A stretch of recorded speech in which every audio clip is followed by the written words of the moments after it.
Hey, what's up, guys? Boxing with B. So, first off, let's talk about last weekend. We had Vergil Ortiz Jr. versus Michael Mckinson. So, I kind of mentioned that Michael Mckinson's performance before when they were initially supposed to fight. I wasn't too impressed by it. Now, let me tell you, in this fight, I think Mckinson, I'll say this, he has heart. He didn't want to quit, but I've said this before too, Vergil is just an explosive fighter. So, it seemed like he was just unloading combinations. He was just throwing to really just with bad intentions to send Mckinson to the canvas. And, he was successful. It was who's going to lose their O. Someone's O had to go that night, and it was Mckinson's. So Mckinson touched the canvas at one point.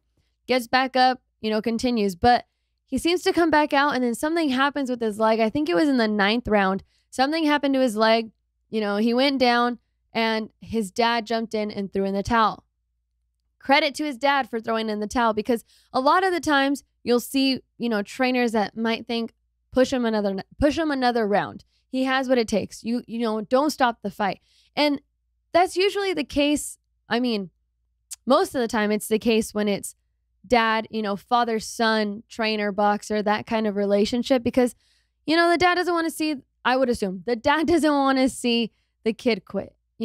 Keep going. I know he has one more in him. But at one point, if that fighter is taking a beating in the ring or just taking too much punishment, someone has to step in.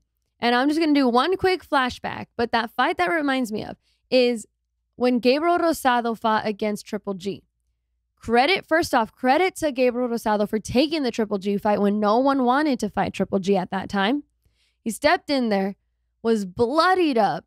And then in the corner, they show the talks in the corner.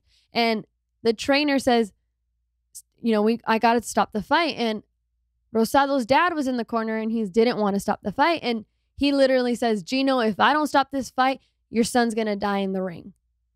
Credit to the trainer for looking out for him, because Gabriel Rosado, we know, is not going to just quit. He's not going to say, oh, I've taken too much of a beating, or, oh, you know what, that's too much punishment, like what we've seen before. We've seen that from Victor Ortiz. I don't deserve this or whatever. Stops the fight. We don't see that from Gabriel Rosado. So that was one of those examples where, having your dad in the corner or having a father-son relationship in the corner sometimes might not be the best.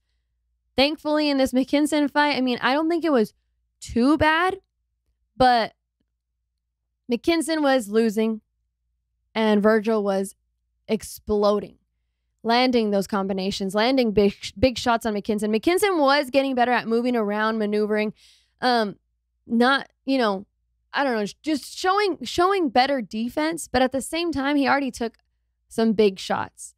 And then that goes down with his leg. So instead of him saying, I can't continue with my leg, his dad threw in the towel, was like, the fight's over. So he took the loss. He lost his undefeated record. But, Mckinson, you can't take that away. Like I said, he has heart. It's not like he wanted to quit. He wanted to stay in there with Vergil, it looked like. But unfortunately, for him, he couldn't.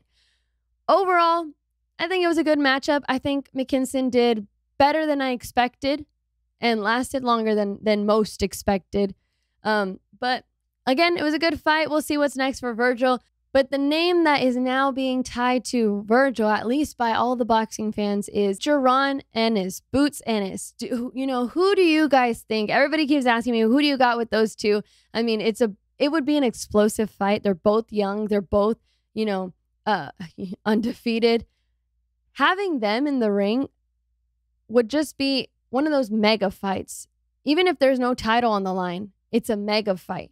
Because you have the undefeated records. They're both up and coming. And every time they fight, people tune in. Will that fight happen in the near future? I personally don't think so right now.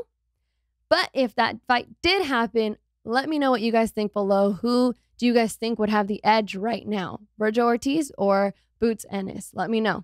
And then this upcoming weekend, we have Teofimo Lopez coming back to the ring after his last loss against Kambosos. Now he's fighting against Pedro Campa. Pedro Campa is from Mexico. He has one loss on his record.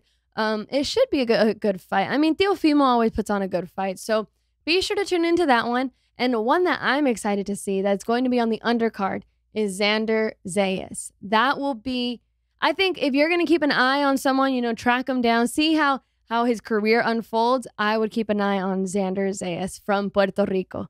I think he's explosive, and I think he's so young, signed to Top Rank. And you know what? I think they saw something in him for sure. He's going out there and putting on these performances. And I mean, he looks in the ring a little bit more mature for his age. If you haven't checked him out already, be sure to tune in this weekend. Tell me what you guys think. If you already know who he is, comment below, you know, how you think this fight's going to turn out this weekend.